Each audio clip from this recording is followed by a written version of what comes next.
जनता को अगर कोई चीज़ फ्री मिल रही है तो उनको गिफ्ट मिल रही है। प्रभाव जनता पे तो नहीं पड़ेगा, जनता का तो फ़ायदा ही होगा, परंतु प्रभाव इसका आने वाले टाइम में दिल्ली सरकार पे पड़ेगा और दिल्ली सरकार अपनी चोरी छिपा रही है।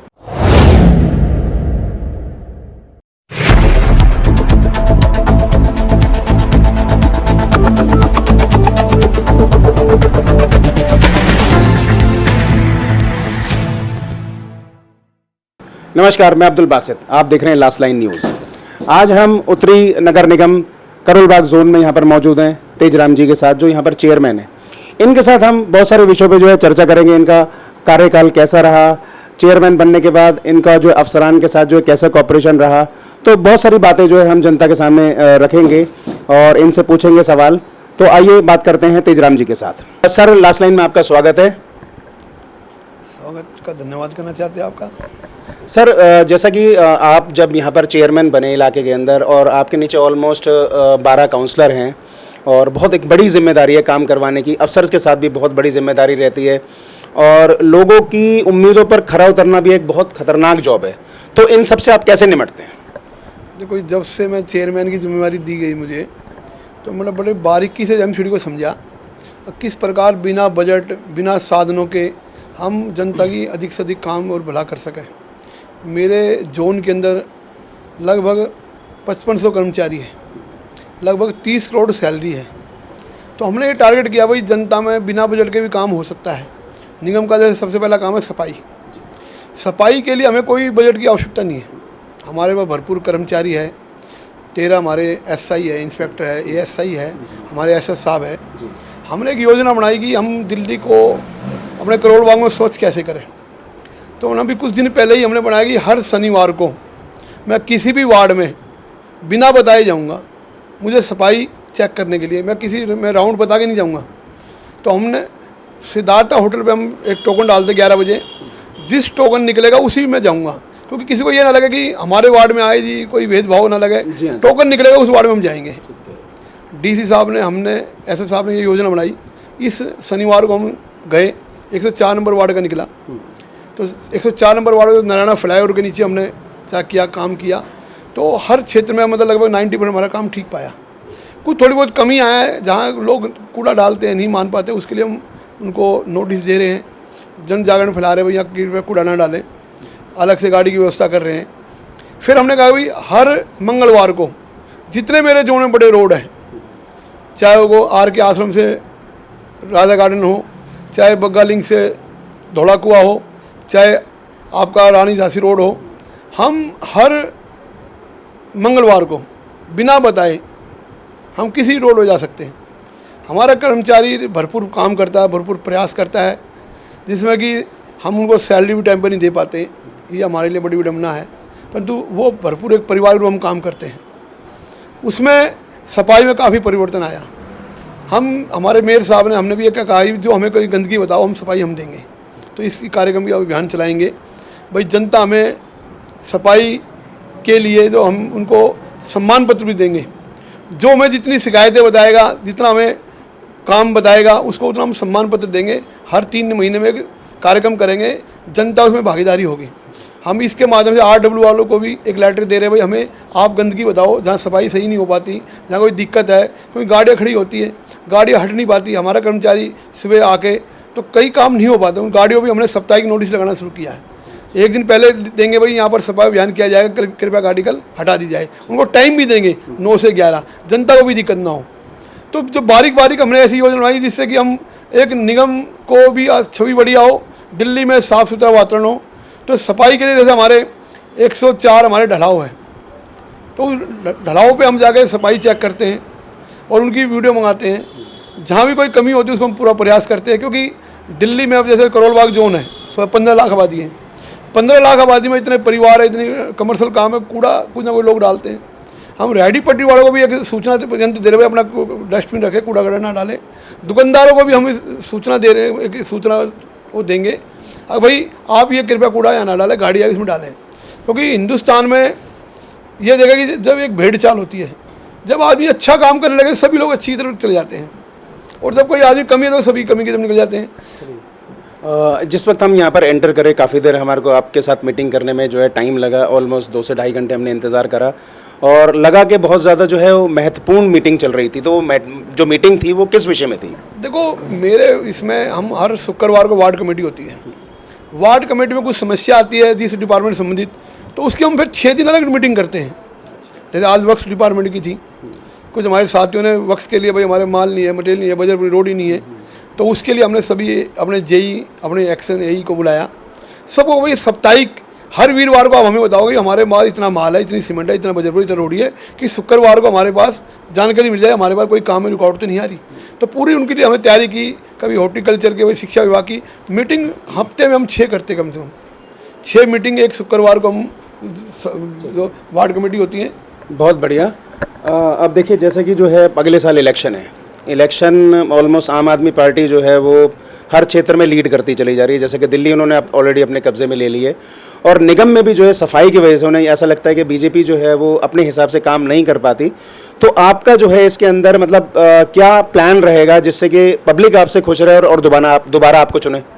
देखो, आम पार्टी हमारे सामने कुछ भी नहीं है, ना उनकी कोई विचारधारा है, ना उनकी कोई नीयत है, ना उनकी नीति है, ना कोई उनका नियम है।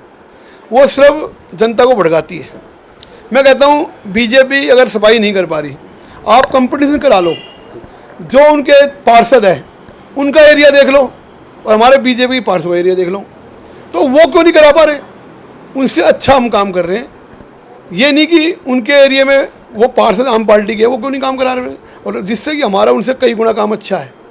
हमारा मुकाबला वो नहीं कर पाएंगे। वो फ्री की राजनीति करके लोगों को भड़का के, तो वो दिल्ली को बेवकूफ़ बनाना चाहती है। मैं पार्षद बना हूँ, 1412 दिन मुझे हुए हैं। मैं 10 घंटे अपने एरिया में रहता हूँ। आप कभी भी आगे पूछ लो, जनता से पूछ लो, 10 घंटे, 2 घंटे जोन में आता हूँ और 2 घंटे अगले दिन की वर्किंग कर, 14 घंटे की सर्विस मैं देता हूँ जनता में। अगर कोई जनता में अगर ये कहे तेजराम जी दिखाई नहीं देते, तो जिम्मेवार मैं हूँ। नहीं, ऐसा तो खैर हमने जो है मालूम करा और आपके बारे में हमारे को पता चला कि आप निरंतर अपने ऑफिस के साथ बने रहते हैं, अपने लोगों के साथ बने रहते हैं और काम की तरफ आप बखूबी ध्यान देते हैं। देखो, वो आम पार्टी है, आम आदमी पार्टी, उनमें कोई लक्षण ही नहीं आम आदमी है। हम भारतीय जनता पार्टी है, भारत की जनता की हम सेवा कर रहे हैं।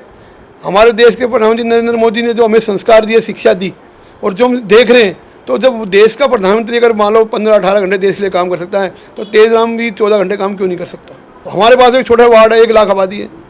तो हम आम पार्टी से मैं कहना चाहता हूँ कि मुझसे मुकाबला करें, मुझसे बात करें। वो ऐसा क्या कर रहे हैं, ऐसा हम जो नहीं कर पा रहे, उनसे हम कई गुना अच्छे निकलेंगे। वो सिर्फ फ्री की राजनीति करना चाहते हैं। मैंने कमिश्नर साहब को कहा, मैं अपना वार्ड 0 बजट पे चला के दिखाऊंगा। आप मेरे वार्ड में आओगे तो मैं ये दिखाऊंगा कि बिना बजट के हमने क्या क्या काम किया है। मैं यहाँ से बात करूँगा, आपको दिखा के लाऊंगा, आपकी वीडियो बनाना और जनता तक पहुँचाना। हमने 1400 दिन के अंदर इतवार की भी हमने कोई छुट्टी नहीं की। हमने अपने वार्ड में बिना बजट के जो दिल्ली सरकार के अधूरे काम, जल बोर्ड के अधूरे काम हमने पूरे किए।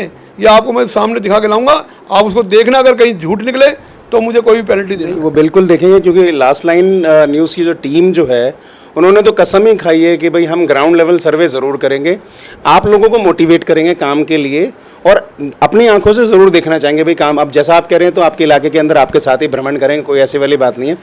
अब एक और क्वेश्चन मैं आपके सामने रखना चाहता हूँ। देखिए, अगर मैं ये कहूँगा कि भाई एजुकेशन की प्रॉब्लम है, तो एजुकेशन की प्रॉब्लम नहीं होती है, लैक ऑफ नॉलेज की प्रॉब्लम होती है। अब जैसे कूड़ा प्रबंधन के लिए आपने नीले रंग का डब्बा और हरे रंग का डब्बा जो है वो लगाया, मतलब नीला रंग जो है आपने स्पेसिफाई कर दिया, सूखा कूड़ा इसके अंदर डालें, विच इज़ नॉन बायोडिग्रेडेबल। वो नॉन बायोडिग्रेडेबल होता है जिसको जो है नीले के अंदर डाला जाता है।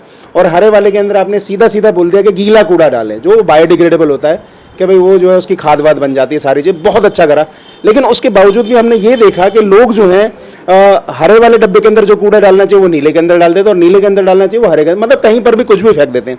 तो इसको जो है बताने के लिए, इस नॉलेज को इंक्रीज़ करने के लिए, लोगों को जागरूक करने के लिए आपने कोई सिस्टम बनाया है?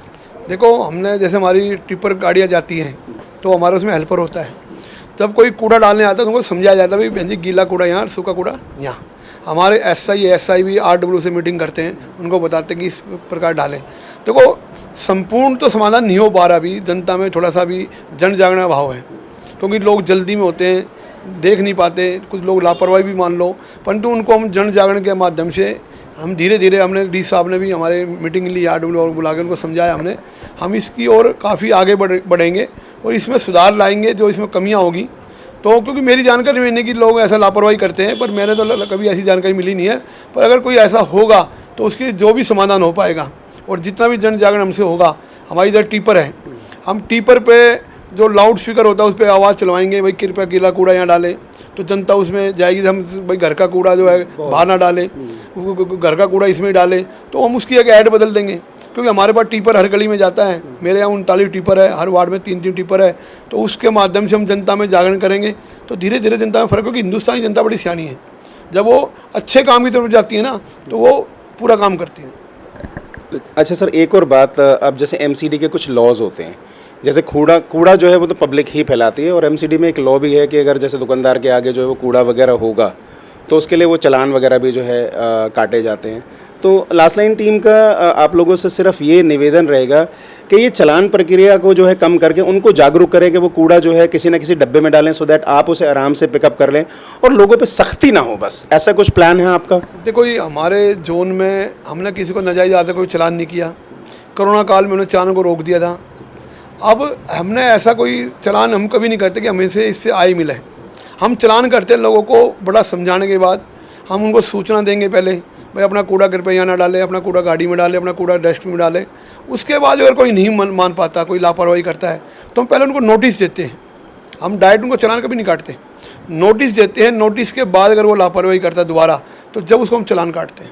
मैं एक सवाल और करना चाहूँगा, जिस तरीके से मतलब बिजली जो है वो एक यूनिट तक फ्री है, पानी फ्री है या डीटीसी जो है फ्री, इस सब का जो है आपके हिसाब से क्या जनता पे प्रभाव पड़ेगा? देखो, जनता को अगर कोई चीज़ फ्री मिल रही है तो उनको गिफ्ट मिल रही है, प्रभाव जनता पर तो नहीं पड़ेगा, जनता का तो फ़ायदा ही होगा। परंतु प्रभाव इसका आने वाले टाइम में दिल्ली सरकार पे पड़ेगा, और दिल्ली सरकार अपनी चोरी छिपा रही है। जैसे मैं एक सिंपल सी बात कर रहा हूँ, कल मैं डीटीसी बस में गया, सफ़र मैंने किया तो कुछ जानकारी ली मैंने। जैसे कंडक्टर बैठा है, मैं पैसा की सैलरी कितनी आई, 20,000 रुपये, वही 700 रुपये हो गई। एक उन्होंने कमांडो बैठाया, वो कुछ नहीं, व्हाट्सअप खेलता पूरे दिन, कोई सुरक्षा का नाम कोई वो है, उसकी भी 20,000 सैलरी है, तो 700 रुपये लगभग उसकी हो गई। उसके बाद जो ड्राइवर है उसकी भी 1500 लगभग है। एक बस के एक रूट में डीटीसी चलाने में या कोई गाड़ी चलाने में 4,000 रुपये का खर्च आता है, और जब 2 टाइम ड्यूटी करे तो 8,000 रुपये हो गया। एक बस पे 8,000 रुपये खर्च आता है जनता की सेवा करने के लिए। जब मैंने कंडक्टर से पूछा, वो भाई सुबह की ड्यूटी में 1400-1800 रुपये आता है, कभी 14, कभी 15, कभी 16, कभी 18, शाम की ड्यूटी में 1200-1300 आता है, तो लगभग लगा लो मान लो 4,000 रुपये भी अगर उनके पास कैश आया तो लॉस एक दिन में कितना हुआ एक बस में? 4,000 का। 4,000 का लॉस अगर एक बस में होगा, और एक महीने में कितना होगा? 1,20,000 होगा, और पूरे साल में कितना होगा? करोड़ों। डीटीसी कितनी बसें हैं, डीटीसी कितने लॉस में चली जाएगी? इस पर कभी ध्यान नहीं देता केजरीवाल। केजरीवाल होती है सत्ता, मेरे को सत्ता बनी रहे, मैं फ्री बांटे जाऊं, वो इसी नाम पे आया। पर देश का क्या होगा, दिल्ली का क्या होगा, कर्ज पे क्या होगा? भाई सेवा वहाँ की जाए। कुछ चीज़ें जैसे पहले भी दिल्ली सरकार से पहले जो सरकारें होती थी, हैंडीकैप का, हम स्टूडेंट थे, हमें 12.5 के पास। भारतीय जनता पार्टी का जो मैनिफेस्टो था उसमें भी यही रुझान था कि हम भी 200 लीटर पानी देंगे, बिजली नहीं देंगे, हम सिस्टम देते हैं। हम सिस्टम, हम भी अभी कह रहे हैं, अगर बस की हम सेवा फ्री देंगे, हम नहीं कह रहे हम नहीं देंगे, हम भी फ्री देंगे, हम सिस्टम को ठीक करेंगे। अब ये पानी फ्री दे रहे हैं, मान लो पानी फ्री के अंदर मान लो किराएदार लोग रहते हैं, उनकी एक टैंकी है, तो उनको फ्री कहाँ मिल रहा है? दिल्ली में 80% लोग किराए पर रहते बेचारे, उनको बिजली कहाँ फ्री पड़ रही है? आप चलिए मेरे साथ, 1 मीटर है, 12 कमरे हैं, उसमें 4-4, 5-5 जो है सब मीटर वगैरह जिनको मिलना चाहिए उनको नहीं मिल रहा। आप मुनीर का गांव में जाओ, आप मेरे गांव में आओ, शादीपुर गांव में आओ, एक मकान में 20 किराएदार है, उस 20 किराएदार 1 मीटर है, वो ग्राउंड फ्लोर में 1 ही मीटर मिलेगा उसको, या तो कहे भाई हर मीटर को अलग अलग मिले, ठीक है। उसके बाद 2647 मेरा एड्रेस है, उसमें 85 मकान है, उनकी 12 रुपये यूनिट बैठती है।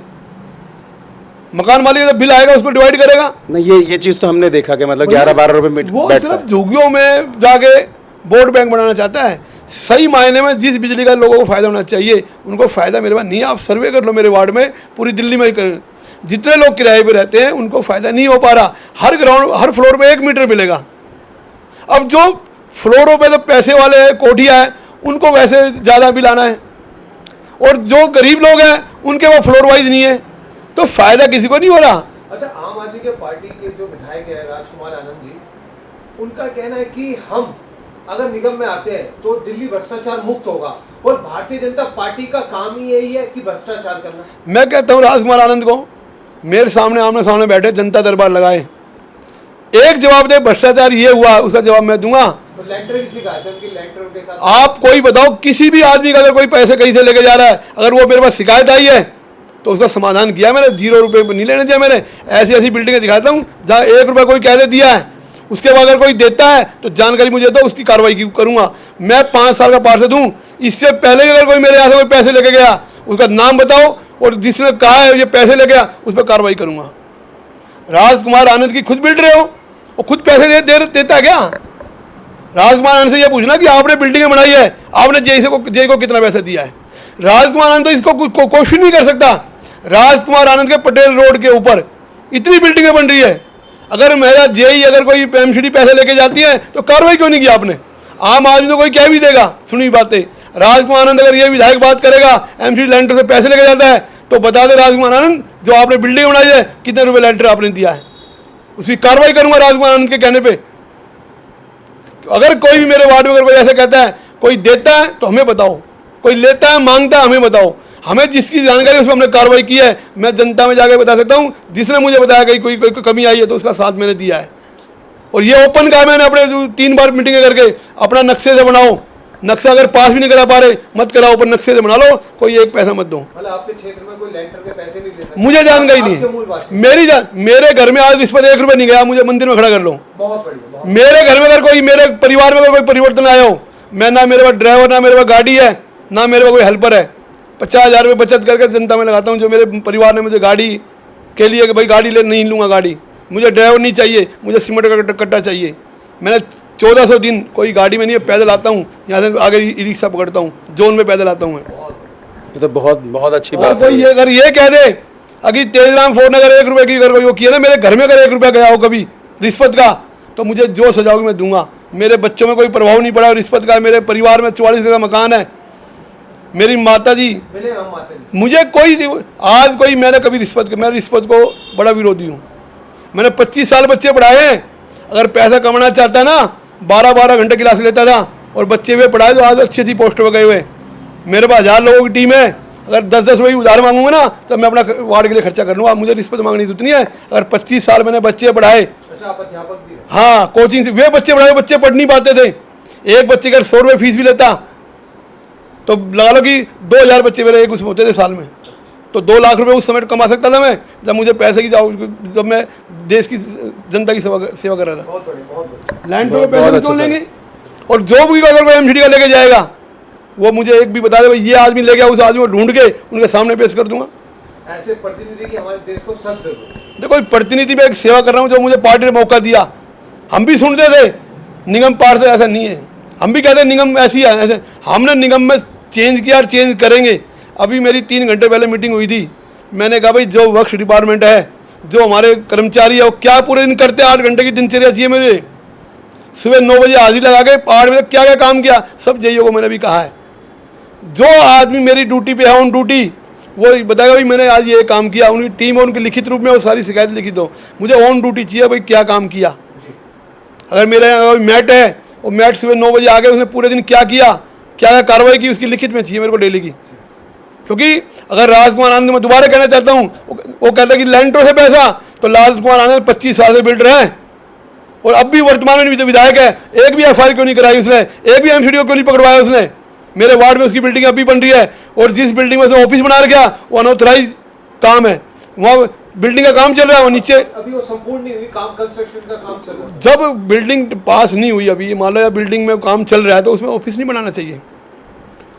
क्योंकि जब वहाँ लेबर काम करती है, किसी को ईंट गिर जाए कुछ हो जाए, जब बिल्डिंग फिनिश हो जाए तो ऑफिस बनाओ। सही बात है। अनऑथराइज सारे काम करता है, नाम आम आदमी पार्टी। अगर राजकुमार आनंद 4 चीज़ों का जवाब देते, अगर 50 लोगों के नाम बता दे एड्रेस समेत, ये आदमी महेश कुमार इस मकान में रहता है, तो मान दो आम आदमी पार्टी। 4 रिक्शा वालों के नाम बता दें, 50 रेहड़ी वालों के नाम तेजराम से पूछ लो, 2000 लोगों के नाम ऐसे बता सकता हूँ जो मेरे वार्ड में रहते हैं, उनका एड्रेस समेत।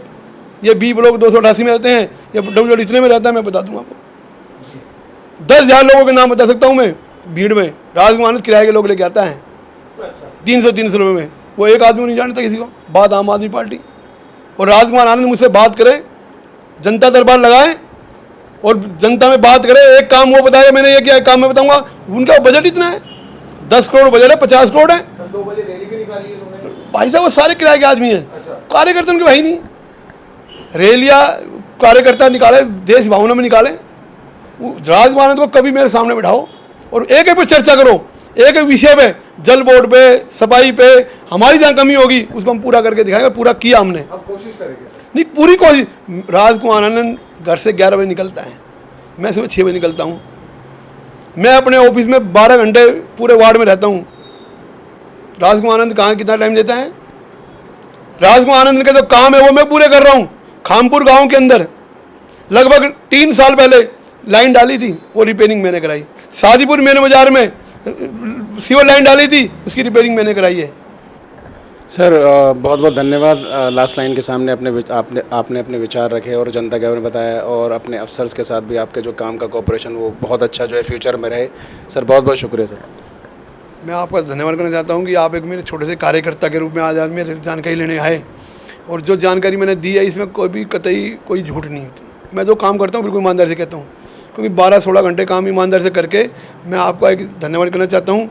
आप मेरी बात जनता तक पहुँचाओगे और जनता इसको सुनेगी भी, और अगर जनता में कोई कमी हो तो आप उनका फ़ोन नंबर भी बताना। कोई मैंने ऐसी चीज़ कही हो तो मैंने ना किया हो तो उसकी शिकायत मुझसे कर सकती है। तो आज की हमारी जो है बातचीत तेजराम जी के साथ यहीं पर समाप्त होती है। तेजराम जी के साथ हमने बहुत सारी बातचीत करी, बहुत सारे सवाल इनके ऊपर दागे हमने, और जिसका इन्होंने बहुत बखूबी के साथ जो है जवाब दिया। और मुझे इनकी जो सबसे जो वैलिड पॉइंट जो लगा, जो इन्होंने कहा कि हम जो है पूरी इलाके का सर्वे करेंगे अच्छी तरीके से, और इनका एक जो पर्ची निकालने का सिस्टम मुझे बहुत अच्छा लगा। क्योंकि कभी कभार ऐसा होता है कि अगर पर्ची निकालने का सिस्टम नहीं होता तो लोग पक्षपात का आरोप लगा देते हैं कि भाई फला गली नंबर में जो है काम हुआ, दूसरी में नहीं हुआ। तो जब यहाँ पर पर्ची निकालने वाली बात है तो रैंडम जो है ये जाके चेक कर सकते हैं, जो कि बहुत अच्छा है, और इनके ऊपर पक्षपात का इल्ज़ाम भी नहीं लगेगा। और हम उम्मीद करते हैं कि ये एज ए चेयरमैन जो है आगे अच्छा काम करेंगे और पब्लिक को जो है अच्छी तरीके से जो है सुविधा दे पाएंगे। अपने अफसरों के साथ भी बहुत अच्छे कोऑपरेशन के साथ करेंगे। और जो 1-2 रिक्वेस्ट हमने करी कि जनता के ऊपर कूड़ा फैलाने के ऊपर जो है वो ज़्यादा सख्ती ना करी जाए, तो उसमें भी इन्होंने हमारे को आश्वासन दिया कि वो डेफिनेटली इस चीज़ का ख्याल रखेंगे। तो आज के लिए बस इतना ही। कैमरामैन मुन्ना के साथ मैं Abdul Basit, last line news, Delhi.